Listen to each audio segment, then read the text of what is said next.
Each night, when the wind tore across the gravestones and rattled the iron gates, I wondered if the land itself was trying to flee. The cemetery had stood for centuries on a lonely stretch of hillside, flanked by ancient oaks and bordered by a crumbling stone wall. My father was caretaker here before me, and his father before him. My earliest memories are of following my father's footsteps in the dark, the oil lamp in his hand revealing patches of weathered marble and curling vines. We used to place fresh flowers and clean away dead leaves, but as I grew older I realized nothing here ever truly stays clean or fresh. There is a pall over the place, a cloak of sorrow that seeps into the headstones and statues. The first time I saw the statues shed tears of blood was some years back, shortly after I'd taken on the role full-time. I had been kneeling in front of the angel statue by the cemetery's entrance. Her face was chipped in places, and her wings looked battered by decades of storms. She was meant to evoke mercy, I'm sure, but her empty gaze always filled me with unease. As I polished the engravings near her feet, I let my eyes roam up toward her face. There, beneath her vacant eyes, I saw trails of something dark, glistening under the faint moonlight.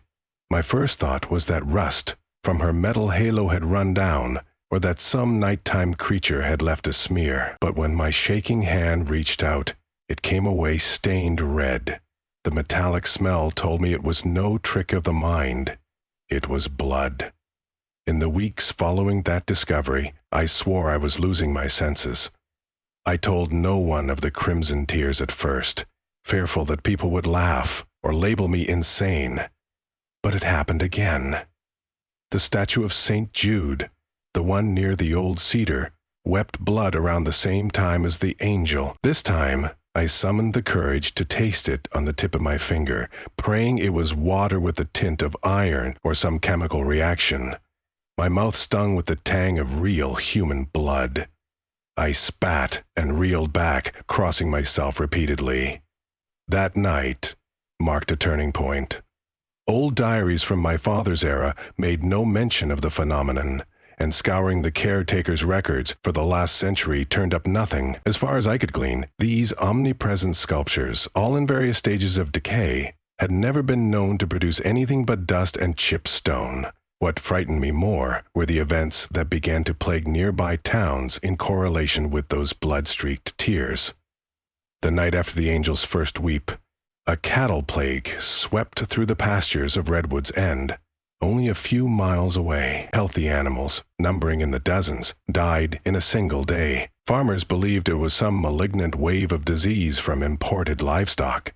Then, soon after St. Jude's weeping, a fire claimed an inn in the next town over, destroying the building and taking with it the lives of the innkeeper and 2 travelers. The disasters began to bloom like a weed that could not be pulled, each new incident blackening the land's spirit. I tried telling the townsfolk that something unholy was percolating in the graveyard, but they offered only sympathetic smiles or averted their eyes, suspecting grief or madness had clouded my judgment. In the gray hush before dawn, I often wander among the gravestones. That is when I sense them most strongly. Those statues. There are 7 in total, each placed in a position of reverence or watchfulness. The angel stands guard at the entrance. A weeping mother figure kneels near the center path, her outstretched arms perpetually seeking something lost. St. Jude is to one side, his robe chipped and flecked with moss. Farther along stands a robed mourner, hood drawn low over its face. In the back, 2 cherubs, perched on either side of a family crypt, share identical, smudged faces. Finally, standing behind all the rest, close to the back fence, is the grand figure of an old priest, broken cross in hand. His expression is both serene and dire, as though carved by someone torn between despair and conviction.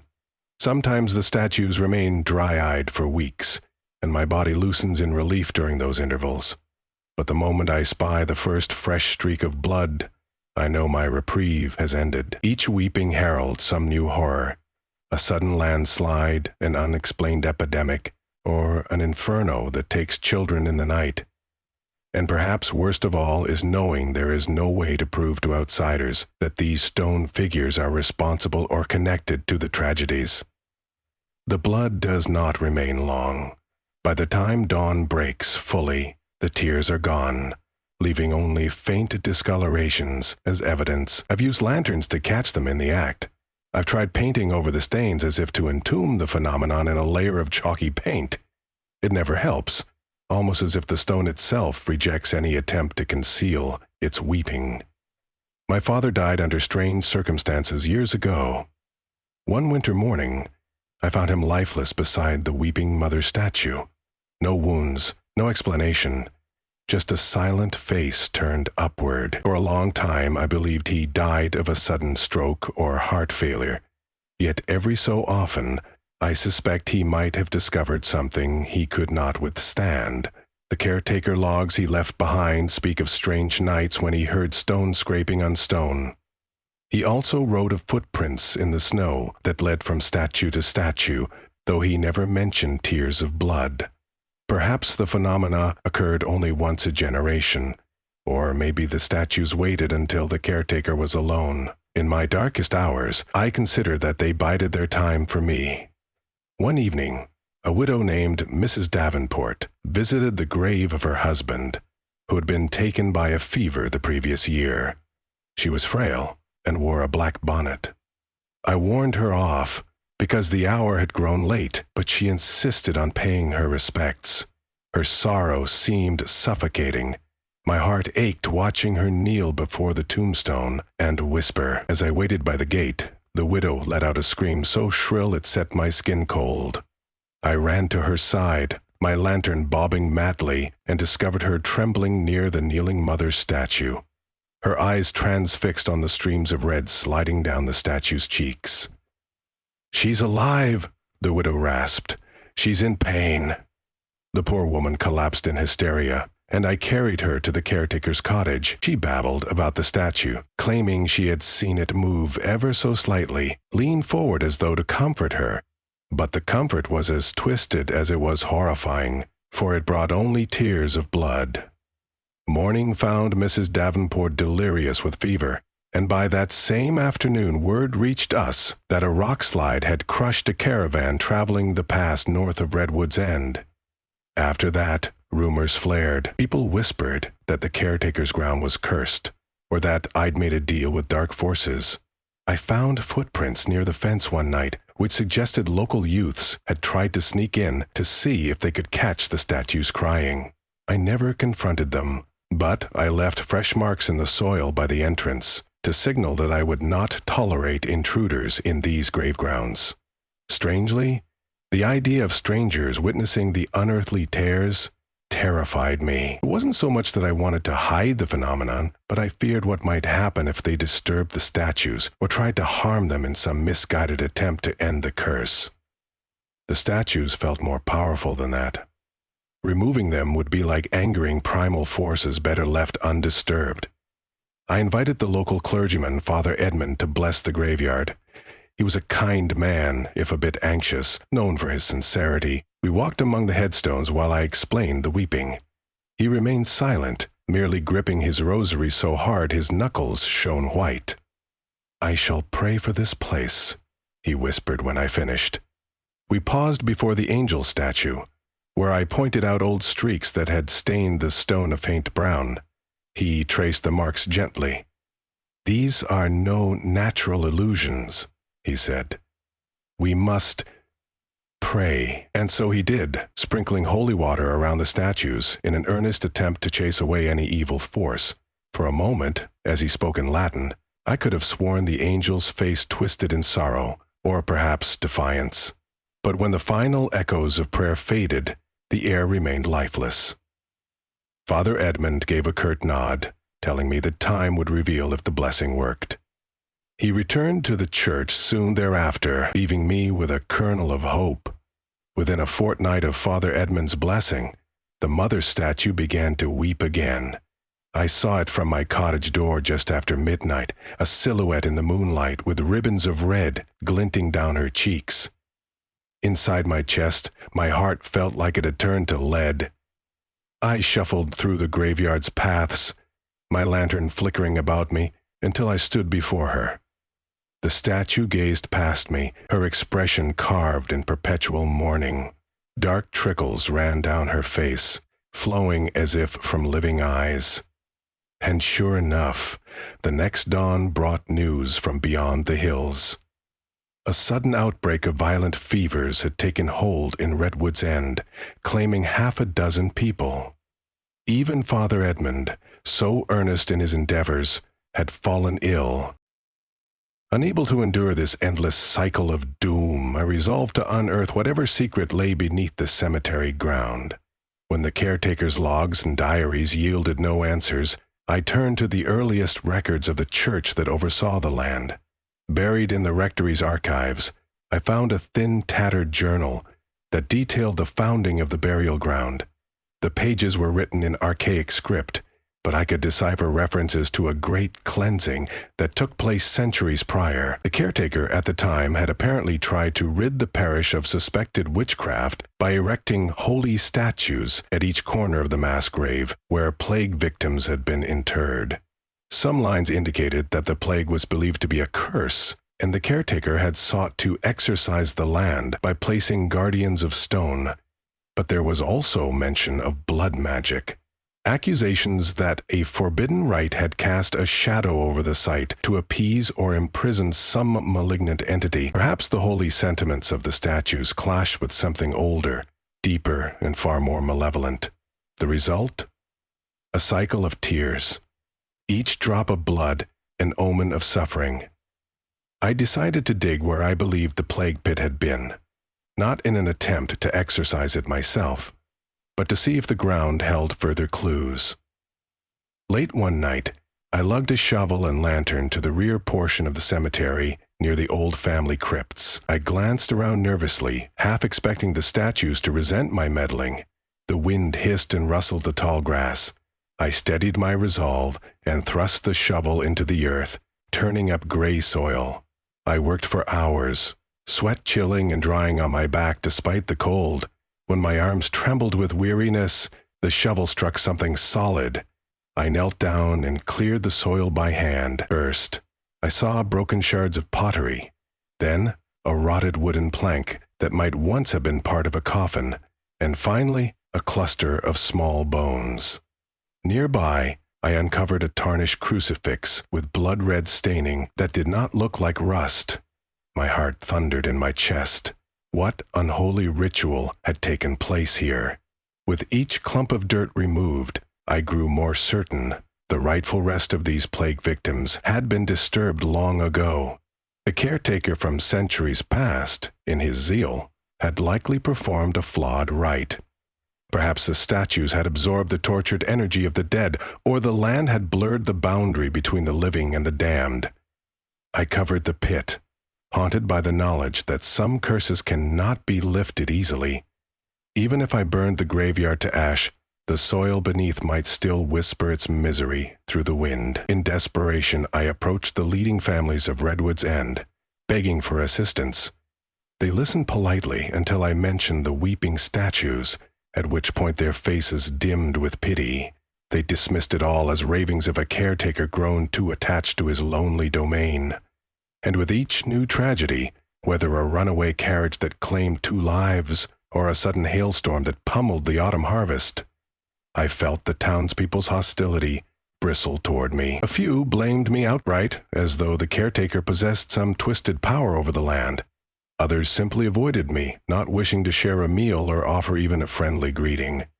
I would see them look past me, staring at the lines of my face as if searching for signs of demonic madness in my eyes. The turning point came when a traveling merchant named Asher arrived one evening. He was a stout man with sharp eyes and a courteous nature. He inquired about staying in Redwood's End for a time to sell his wares. But the townsfolk warned him about the cursed caretaker's graveyard up on the hill. Rather than shun me, Asher visited me at my caretaker's cottage, curious to see the cemetery for himself. When I admitted the truth of the weeping statues, he did not scoff. Instead, he asked to witness it with his own eyes. Something in his manner suggested a quiet acceptance of the supernatural, and I found myself inviting him to return that night. We walked the paths in darkness, my lantern swinging between us. Clouds scudded overhead, threatening rain. As we walked, I recounted the tragedies that followed the statue's tears. He paused by St. Jude to run a hand along the carved folds of the statue's robe. "Why do you stay, if this place is so accursed?" he asked.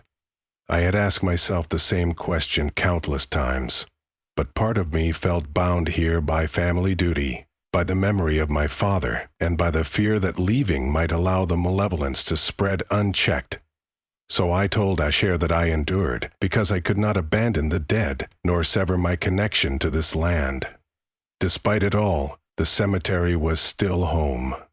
Around midnight, a peal of thunder rolled in the distance, and the wind smelled of iron. When we reached the kneeling mother statue, I noticed a dark streak across her cheek. My pulse hammered. I pointed it out to Asher, who drew closer. The streak of blood looked almost black in the lantern's glow. I heard Asher's breath hitch. A single drop swelled at the statue's eye, then trickled down. Naturally, my first thought was to brace for the sound of screaming, for either his or mine, but Asher maintained his composure, though his voice quavered. "She bleeds," he said. "It is not illusion, caretaker." Suddenly, the cemetery's other statues seemed to loom in the edges of our vision. The cherubs by the crypt, the angel at the gate, the robed mourner hunched in the shadows. Even as fear coiled in my guts, I felt a strange sense of vindication. Someone else had seen it, someone who was not half-crazed or feverish. I whispered, "Now you know why no one believes me." Asher nodded, eyes fixed on the mother statue. We both stood immobile, listening to the hush that followed the thunder. Then, in the silence, we heard a soft tapping noise, like droplets hitting stone. Asher lifted his lantern, revealing the robed mourner statue in the distance. Blood drops trailing from its hidden face. My knees all but buckled. We fled to my cottage, hearts thundering, and sealed ourselves inside. Rain fell in sheets, drumming against the windows. Overnight we heard each gust of wind strain at the shutters, and lightning illuminated the half-buried tombstones outside. I prayed that no further calamity would strike just then, but when morning arrived, news reached us from a frantic messenger who hammered on my door. A series of flash floods had devastated the valley below Redwood's End.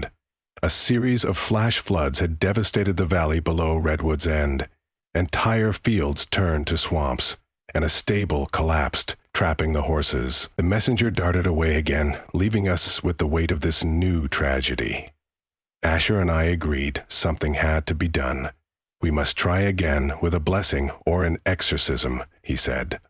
Father Edmund was too ill to help, so we decided we would perform the rite ourselves, small as our knowledge was.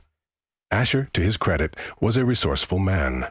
He retrieved holy water from the church, newly blessed by a visiting bishop. Together, we spent the day carving symbols of protection into small wooden tokens. At dusk, we donned cloaks and ventured into the cemetery, the sky still overcast. The statues stood like pale sentinels, each of their expressions uncanny in the half-light. We began at the angel, sprinkling holy water around its base. Reciting the prayers we had gleaned from old texts, I felt a buzzing deep in my bones, as if the air were charged with anger. Moving swiftly, we scattered more holy water around the kneeling mother and St. Jude, placing our tokens at their feet. All the while, I felt as if an invisible presence watched us, trembling with contained fury. On reaching the robed mourner, Asher clasped his token to the statue's chest. For a moment, nothing happened. Then a cruel wind whipped up from nowhere, snuffing our lanterns in a single stroke. Darkness pressed against my eyes. I groped for Asher's arm. He cursed under his breath as thunder rumbled again. Lightning flared, revealing the mourner statue dripping anew, rivulets of red glistening on its hood. My right hand clenched around the holy water flask, and I flung the last droplets across the statue's face. The wind howled, swirling dust and leaves about us. I heard Asher shout something, perhaps a prayer or a curse, and as the lightning flashed again, the statue seemed to shudder. Then it went still. My body trembled so violently I could hardly stand. It felt strange, like stepping briefly into a realm where stone and night were one, as though the statues might come alive at any moment to tear us apart. That night, we remained in the cemetery until dawn streaked the sky. The statues did not weep again in those hours, nor did we sense any further manifestations of their malevolence. By the sun's early light, the carved figures looked the same as ever weathered stone, cracked in places, showing no sign of the fearsome spectacle we had witnessed. For days afterward, a calm settled on the land around Redwood's End. The storms abated, the fevers diminished in intensity, and no new disasters were reported. Asher, concluding his business in town, thanked me for my hospitality and promised he would carry word of my plight to those who might truly help. Then he departed, leaving me to tend the cemetery in quiet watchfulness. But I know this reprieve may only be temporary. The caretaker's journals, going back centuries, show a pattern of quiet intervals and resurgent horrors, as if the curse slumbers only to awaken when the land least expects it. I still walk the paths at midnight, lantern in hand, searching for any sign of fresh blood on unmoving cheeks. I still pause in fear whenever I pass near the robed mourner or the kneeling mother. Sometimes I sense them longing to break free of the stone, as though each tear that falls is a plea or a threat to the living world. Should their tears return, my only solace is that I will not bear the burden of disbelief alone. Asher saw it, Mrs. Davenport saw it, and even Father Edmund believed enough to attempt a blessing. Though I remain uncertain if any final salvation exists for the statue guardians, I cling to the hope that each prayer and each protective symbol might weaken the hold of whatever darkness resides here. Perhaps one day a more learned scholar of the occult will appear at the cemetery gates, armed with the knowledge to truly banish the entity that feeds on the land's sorrow. Until then, each sigh of the wind among the tombstones is a warning to my ears. Each hush of the night, a sign that perhaps the darkest secrets lie just out of sight, coiled in the crumbling mortar and the ancient clay. Sometimes I stand by the angel statue at dusk, pressing my palm to her cold foot, staring into her stony face with questions in my heart. I wonder if the sorrow she bears is her own, or simply a reflection of the nightmares locked inside this earth. I wonder if she was once a symbol of hope, before being twisted into an omen of doom. Then I think of the caretaker who lived long ago, the one who believed the statues might deliver redemption from a plague, only to bind a curse to the land. Each well-intended act can become something monstrous if shaped by fear and desperation, and so I remain here, caretaker of a place that offers no comforting illusions, only truth etched in stone tears. Should you ever visit these grounds, you might glimpse the statues in the moonlight, watchful and mournful, and you might see their tears begin to bead at the corners of their eyes. If that happens, pray for the town below and for the families who sleep without suspecting the horrors that might befall them. Pray that the tragedies pass quickly, that the darkness finds no new foothold, and remember, these stones have wept long before we arrived, and they may continue to weep long after we are gone, heralding disasters for those who refuse to heed the warnings buried in the haunted silence of the graveyard.